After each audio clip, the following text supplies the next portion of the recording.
경건한 목사 집안에서 태어나 신은 죽었다고 선언한 남자가 있습니다. 그의 할아버지는 개신교를 수호하는 책을 썼고 외할아버지도 목사였으며 아버지는 프로이센 왕이 직접 임명한 루터교 목사였습니다. 5대에 걸친 목사 가문. 그런데 이 집안에서 태어난 아이가 훗날 서양 문명 전체를 뒤흔드는 한마디를 내뱉습니다. 무엇이 이 경건한 소년을 바꿨는가? 오늘부터 8부에 걸쳐 니체를 정면으로 마주합니다. 프롤로그, 웨켄 마을의 목사관. 1844년 10월 15일 프로이센의 작센 지방 라이프치히에서 남서쪽으로 마차로 1시간 거리에 웨켄이라는 작은 마을이 있었습니다. 들판 한가운데 교회 하나가 서 있고 교회 바로 옆에 목사관이 붙어있는 전형적인 프로이센 시골 마을. 이 목사관에서 한 아이가 태어납니다. 공교롭게도 이날은 프로이센 왕 프리드리히 빌헬름 4세의 49번째 생일이었습니다. 아버지 카를 루트비히 니체는 바로 이 왕의 추천으로 웨켄의 목사직을 받은 사람이었습니다. 감격한 아버지는 왕의 이름을 따서 아들에게 프리드리히 빌헬름이라는 이름을 붙여줍니다. 왕과 같은 날 태어난 목사의 아들. 이 아이의 운명은 처음부터 왕권과 교회, 권위와 신앙 사이에 놓여 있었습니다. 어머니 프란치스카 엘러는 이웃 마을 목사의 막내딸이었습니다. 17살에 30살의 카를 루트비히와 결혼했고 결혼 1년 만에 프리드리히를 낳았습니다.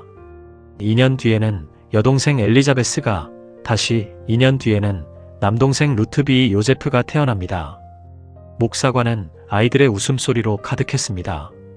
1장, 5대째 이어진 목사 가문의 무게.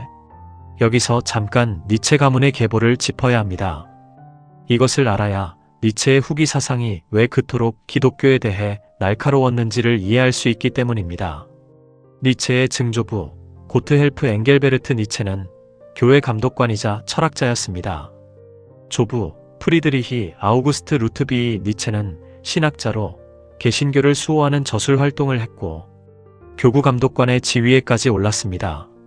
아버지 카를 루트비히는 루터교 목사, 외할아버지 다비트 에른스트 엘러도 목사 외가의 여러 남성 친척들도 목사였습니다. 니체는 훗날 적그리스도 대어 안티크리스트에서 이렇게 씁니다.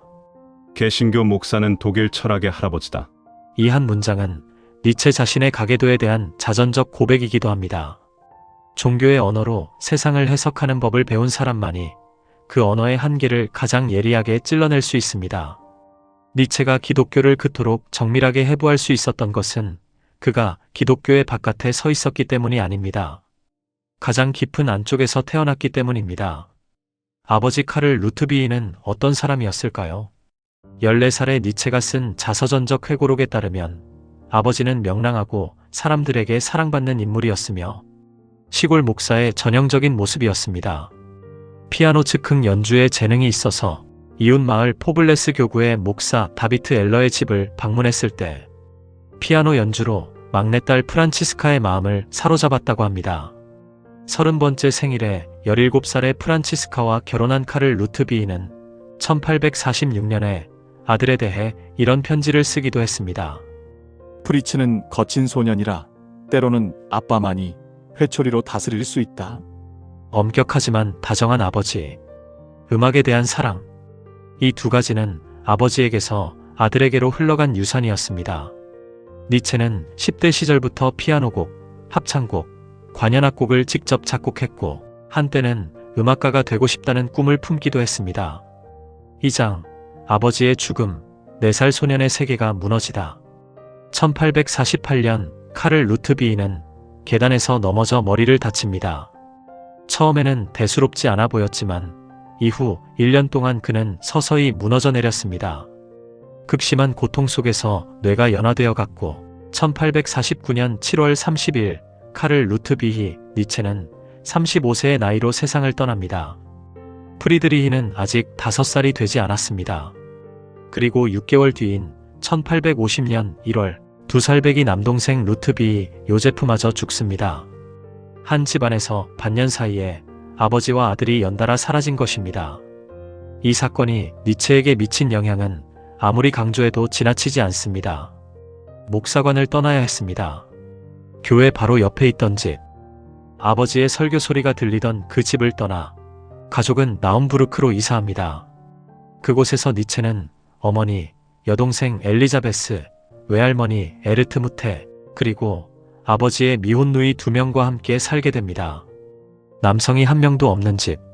레켄에서는 목사의 아들이라는 사회적 지위가 있었지만 나움부르크에서 니체 가족은 아무런 연고도 없는 이방인이었습니다.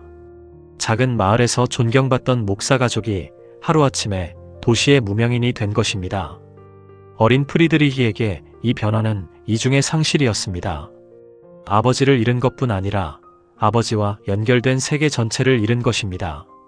교회 종소리, 설교하는 아버지의 목소리, 마을 사람들이 목사관으로 찾아오던 발걸음, 그 모든 것이 사라졌습니다. 어린 프리드리히에게 아버지는 점점 기억 속에서 희미해지는 동시에 이상화되는 존재가 되어갔습니다. 외할아버지 다비트 엘러와의 간간히 이루어진 시골 방문만이 남성적 영향력의 유일한 통로였습니다. 실제로 니체는 평생에 걸쳐 아버지를 대신할 남성적 모델을 찾아 헤맸습니다. 글로만 만날 수 있는 괴테와 쇼펜하우어, 그리고 실제로 만나게 되는 리츠 교수와 바그너. 이들 모두 니체에게는 아버지의 그림자였습니다. 특히 바그너를 처음 만났을 때 바그너의 나이는 니체의 아버지가 살아있었다면 가졌을 나이와 정확히 같았습니다. 우연이었을까요? 니체가 바그너에게 그토록 강렬하게 끌리고 또 그토록 격렬하게 결별한 것은 단순한 예술적 의견 차이만으로는 설명되지 않습니다. 그것은 아버지를 잃은 아이가 아버지를 다시 잃는 경험이었습니다. 3장 여인들의 집, 그리고 슐포르타의 소년 병사. 나움부르크에서의 어린 시절, 니체는 2명의 친구와 깊은 우정을 나눕니다. 비렐름 핀더와 구스타프 크루크. 둘 다 지방 관료 명문가의 아들이었습니다. 니체는 지역 학교에서 뛰어난 성적을 보였고 특히 기독교 신학에서 두각을 나타냈다는 학교 기록이 남아있습니다. 아이러니합니다. 훗날 기독교를 가장 날카롭게 비판할 소년이 기독교 신학 최우등생이었다는 것은 1858년 14살의 니체는 슐포르타에 입학합니다. 아버지가 국가공무원 목사로 근무했기 때문에 유복자 니체는 장학금을 받을 자격이 있었습니다. 슐포르타는 프로이센 최고의 기숙학교 중 하나였습니다. 12세기 시토의 수도원을 개조한 건물에 로마네스크 예배당과 고딕 성당이 남아있는 이 학교는 군대식 규율로 유명했습니다. 독일 관념론 철학자 피이테가 이 학교를 졸업했고 훗날 니체의 학문적 라이벌이 되는 빌라모비츠 멜렌도르프도 이곳 출신이었습니다. 5년간의 슐포르타 생활에서 니체는 결정적인 것들을 얻습니다. 첫째, 그리스어와 라틴어에 대한 탁월한 훈련. 이것이 그를 고전 문헌학자로 만듭니다. 둘째, 평생의 벗, 파울 도이센. 1861년 니체와 나란히 견신례를 받은 도이센은 훗날 동양학자이자 쇼펜하우어 학회의 창립자가 됩니다. 셋째, 음악.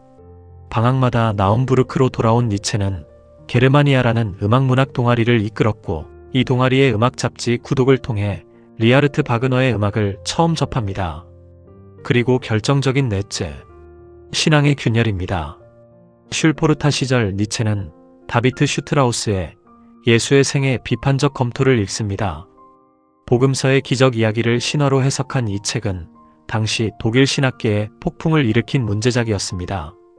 가족의 루터교 신앙을 공유하던 소년 니체는 이 책을 읽은 뒤부터 기독교를 더 이상 받아들일 수 없게 되었다고 전해집니다. 그리고 이 의심은 곧 신에 대한 완전한 불신으로 굳어집니다. 여기서 한 가지 흥미로운 사실이 있습니다. 니체가 좋아한 시인은 당시 거의 알려지지 않았던 프리드리히 훸덜린이었습니다. 다른 학생들이 괴테와 실러를 읽을 때 니체는 광기에 빠진 천재 시인 훸덜린에게 끌렸습니다. 니체가 훸덜린에 대해 쓴 에세이를 읽은 교수는 당혹스러워하며 좀 더 건강하고 정상적인 작가를 연구하라고 권유했다고 합니다. 이미 소년 시절부터 니체는 주류가 아닌 것, 정상이 아닌 것, 위험한 것에 끌리는 감수성을 보여주고 있었습니다. 사장, 본 대학의 신학생, 첫 학기의 반란. 1864년 20살의 니체는 슐포르타를 졸업하고 본 대학교에 입학합니다. 등록 전공은 신학과 고전 문헌학. 아버지의 뒤를 이어 목사가 되려는 것이었을까요?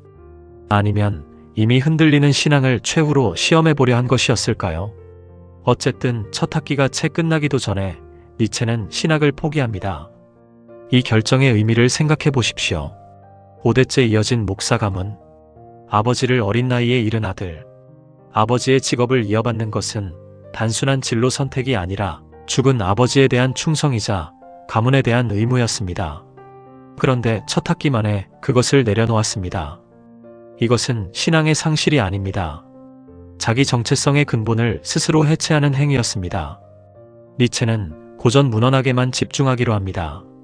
본 대학에서 그는 오토 얀과 프리드리히 비렐름 리츠의 강의를 듣습니다. 특히 리츠는 로마 희극 작가 플라우투스 연구의 대가였습니다.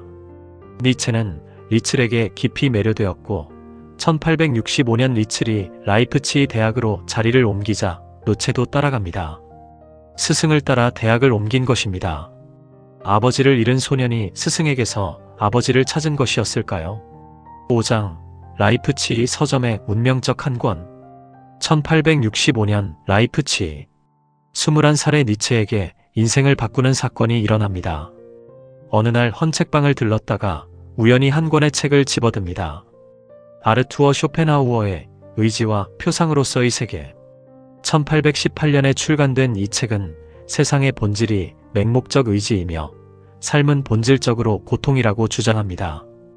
이 순간을 니체 전기 작가들은 하나같이 특별한 무게로 다룹니다. 쇼펜하우어의 무신론적이고 격렬한 세계관, 그리고 음악을 모든 예술 중 최고로 높이 평가하는 미학은 목사 가문을 떠나 방황하던 청년 니체의 영혼을 사로잡았습니다. 니체는 이 책을 손에 넣은 뒤 먹지도 자지도 않고 2주 동안 읽었다고 전해집니다. 쇼펜하우어는 니체에게 단순한 철학적 스승 이상이었습니다. 그를 통해서만 만날 수 있는 또 한 명의 아버지였습니다. 흥미롭게도 이 발견은 우연이었습니다. 학술적 탐구의 결과가 아니라 헌책방을 기웃거리다 눈에 띈 한 권의 책. 그런데 그 우연이 한 인간의 전체 사상을 결정지었습니다. 니체는 후에 쇼펜하우어의 발견을 회상하며 어떤 악마적 속삭임이 그 책을 집어들게 만들었다고 표현합니다. 신학을 버린 청년에게 쇼펜하우어는 종교 없이도 세계를 해석하는 언어를 가르쳐준 것입니다. 그런데 여기서 주목해야 할 것이 있습니다. 니체는 쇼펜하우어를 열렬히 숭배했지만 결코 맹목적으로 따르지는 않았습니다. 쇼펜하우어의 염세주의, 즉 삶은 고통이므로 의지를 부정해야 한다는 결론을 니체는 결국 거부합니다. 니체의 핵심 사상인 삶의 긍정은 쇼펜하우어의 삶의 부정에 대한 정면 반박입니다. 스승을 숭배하되 스승을 넘어서는 것. 이것이 니체의 평생 패턴이 됩니다. 쇼펜하우어를 넘어서고 바그너를 넘어서고 마침내 기독교 전체를 넘어서려 합니다. 라이프치히에서 니체는 학문적 명성도 빠르게 쌓아갑니다. 아리스토텔레스, 테오그니스, 시모니데스에 관한 논문을 발표하며 고전 문헌학계에서 이름을 알립니다. 동급생 에르빈 로데와 깊은 우정을 나누며 이 우정은 평생에 걸친 서신 교류로 이어집니다. 6장 24세의 교수, 바그너의 그림자. 1867년 23살의 니체는 의무 군복무에 들어갑니다.